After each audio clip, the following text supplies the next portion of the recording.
Are you thinking about selling your home in Park City, Utah, the Jordanelle area, Deer Valley, the Heber Valley, or the surrounding areas known as the Wasatch Back? Well, in this video, I am going to give you 10 helpful tips for selling and staging your home this spring. The first thing that you need to understand is the market. You've got to research the local market. What is happening price wise with trends? The thing about Park City real estate is that it's a very bifurcated market. Woohoo! I said the word right this time. I always call it beerificated, and I like go in knowing that I'm gonna say bifurcated, right? Segregated, very, very different market. Each neighborhood is completely different than the other one. Summit Park is different than Promontory. It's different than Upper Deer Valley. It's different than Empire Pass. It's different from Old Town. It's different from Canyons Village. You have the family home market that is completely different from a stacked multi-flat at Canyons Village, that's completely different from a lower Deer Valley townhome, that's completely different from a single family residence in Dutch Fields and Midway, right? There is so many neighborhoods and so many different areas here in the Wasatch Back. You need to hire somebody who understands and has a good understanding of those specific areas. Is it an older home resale versus something that's more of new construction? And also the marketing. Marketing a house is an agent's specialty, and you can't just throw a house on the MLS these days with iPhone photos. You can't do it. You absolutely cannot do it. You can't take pictures by yourself. You really need somebody who understands marketing, and you need social media these days. You need videos these days. You need people who are comfortable speaking about a property in front of a lot of people to get the most eyeballs on this property. The second thing is you really have to stage your home. This is hard for a lot of people. Not everybody has Ryan Serhant type listings, right? These $2 million Manhattan penthouses that are perfectly interior decorated and designed, right? A lot of us are living in $2, $3 million homes in Park City. You've been here for 20 or 30 years. You never really had an interior designer. Like you're just living your life. Really being able to stage your home, clean it up well, get rid of a lot of the clutter. You don't want buyers to walk into your home and see your family photos all over the wall. And if you want to know more about staging, I made a complete video all about staging that I'll actually link to at the end of this video that goes through room by room what you should be doing. Sometimes you can get away with some of the furniture that you have in your home and you just want to minimize it. So maybe you take some of it to a storage unit. Sometimes people sell their homes completely vacant. I talk about what virtual staging does versus having furniture actually in there in person. And if you're not going to stage it, you at least have to make it clean. It has to be so, so, so, so clean. This might mean hiring a housekeeper once a week while your home is on the market to come in and clean. This might mean only showering in one bathroom for the time that your home is on the market. So you don't have to clean four other bathrooms. You only have to clean one bathroom, right? Kind of getting strategic. It means kind of cleaning up your closets, it means cleaning out the garage. It means cleaning up the yard, the side yard, anything that's in the drawers. Because guess what? When buyers come into your house, they open things. They look at the fridge. You kind of might want to organize that, right? Not everybody is the home edit, but people who are like buyers are like, I want this house, right? They want houses that are updated. They want houses that are clean. They want houses that have pretty decor.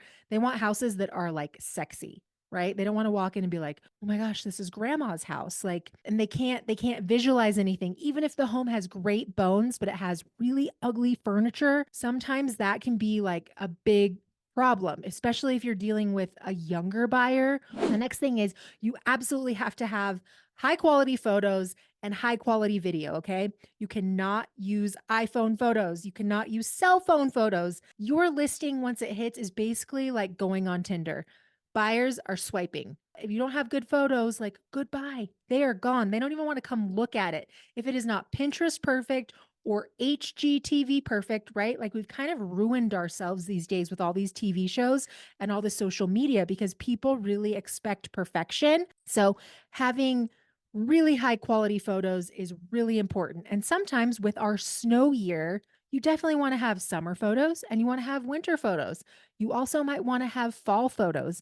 Sometimes you don't need all sets of those photos because your house is going to sell really, really fast. But sometimes for these really high price point homes, these $20 million homes, sometimes they sit on the market for a year or two. You also kind of want to show the area around it. Is it ski in, ski out? Is it really close to Main Street? Is it really close to Kimball Junction? Like, Does it have some sort of feature that it absolutely needs to be highlighted? The next thing is that you really need to market this effectively, right? You got to have a mixture of online marketing, but you also have to have a mixture of offline marketing. There is a network of professionals out here. Everybody's working to help sell your house, right? When you hire an agent, they are networking with other brokers. Hey, this is my new listing, all the features about it, all the amazing things about it. Come on, do you have a buyer? Bring your people by, tell your clients about it.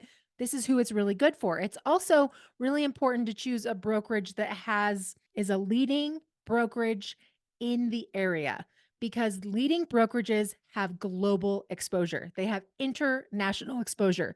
They have in-house marketing, right? They do amazing brochures, amazing print material. They have amazing photography, right? I haven't even like scraped the ceiling on what is capable with an amazing listing on my YouTube channel. Like I haven't even scraped the ceiling yet. Hire a videographer, go through there. I think the days of putting a listing online to piano music is a complete snooze fest with like, here's the bedrooms, here's the bathrooms, and it's just like a little video tour. Like it's got to be animated. It's got to be synced to the beat of the music, right? It's Netflix. Like really having a good mixture of online presence, of social media presence, of direct mail, of open houses, of getting neighbors excited, of getting other brokerages excited. The next thing, is you got to hire. I mean, you could try to sell your home on your own. You absolutely could. I'm not saying you should hire a real estate agent. I'm saying if you want to sell quickly, reduce your legal risk and sell for the most money, then you should hire a real estate agent. Otherwise, you're doing all these things yourself, right? How many hours a week do you actually have to work on marketing your home, doing all the showings, cleaning the house, putting it online where it needs to be put online, And there's different tiers of real estate agents because there's different tiers of brokerages, right? There's less full service brokerages that will charge you basically a flat fee and you're doing a lot of the work versus a full service brokerage who's going to handle everything from the listing process to the staging process with you, to the cleaning process with you, to the showings, to under contract, all the way through close to make sure that you have a successful transaction. And you're really hiring these full service brokerages for their marketing power, for their in house marketing power, right? My specialty is video marketing, right? I understand social media marketing. I understand video marketing. And it's kind of like mind blowing to me. Like I've gone to a lot of agents in my brokerage and I'm like, hey, let's collaborate. I have the best YouTube channel in Park City. Let me get some eyeballs on your property. I don't know why they don't want to collaborate. I could help you a lot. Like, obviously, I'm not the listing agent of this home, but this home would do really well on this YouTube channel. It's gorgeous on the inside. It's staged really, really well. I'm great on camera. I know how to talk about a house like this. And I'm also saying, like, I'll pay for it. I'll bring in all the marketing. I'll pay for all the videography, right? And then you, as the seller, I'll present it to you and the listing agent and let me know what you think. Do you need changes? Do you need this? Do you need that? Right? Do you know how many times I've presented that to some people? And my brokerage just like, I don't know why people don't take me up on the offer, but other brokerages have. So maybe I'll start collaborating with other agents and start getting cool homes and home tours on here so that people can really see what I have to offer and what I can do for them. The next thing is flexibility and showings. I think sometimes you as a seller, you might have a really strict or weird schedule. And so if the home isn't really available to show, but that buyer only is in town for 2 days, you really want to be accommodating so that you get the buyers in so that they can see it. Because, yeah, the agent could go through and do a video tour. And I've sold a lot of homes to people who've actually never seen their property in person before. But I do know that it's a lot more reassuring when the buyer has been to the property in person and they can see actually how high the ceilings are, see, hear, smell things that they might not be able to see, hear, and smell on a video, right? They can see things on a video. They can't exactly hear great things, and you definitely don't know if there's any weird smells, right? You want to get as many people in the house as possible that are serious, qualified, and vetted to buy the home, right? Next, I think is one of the most important things, and it's the most overlooked, is that you have to figure out who the buyer is for the property.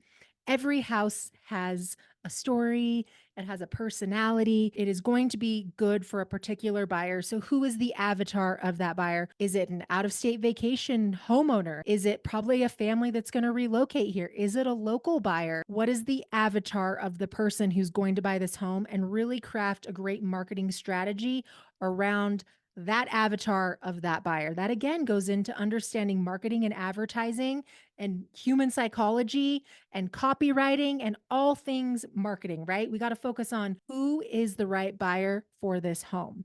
And that is the most important thing. The next thing is that you really want to prepare your home for inspections and appraisals. Pretty much nobody's going to waive a home inspection. I always think it's best to actually do a pre home inspection. So, for a certain fee, depending on if you hire me or not, I will actually have that included in my marketing fee where I'll pay for the home inspection. We're going to do a pre home inspection. We're going to know exactly what we need to fix or what could come up for a buyer during this process.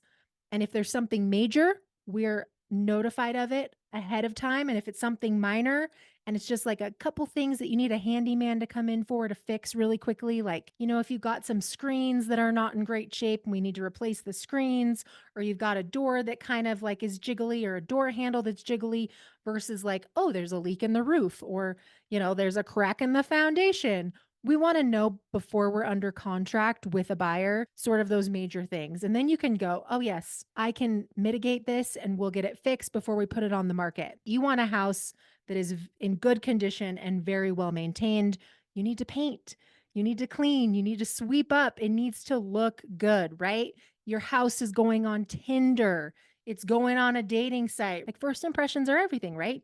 We don't want to show up and, the house to be a mess and gross and not in good condition. Okay. Because you're not going to get full price. The next one is that you really want to be ready to negotiate. Understand what your bottom line is and what you absolutely have to net when you sell this property, what you're maybe willing to give a buyer, what you're not willing to give them. You got to think these things ahead. And a lot of times that comes with doing a pre home inspection first so that you're not surprised down the line. Because a lot of times you go under contract for full price, the buyer does their due diligence, they come back, they find 10 items, two of which are really major and they completely caught you off guard, right? And they're major fixes.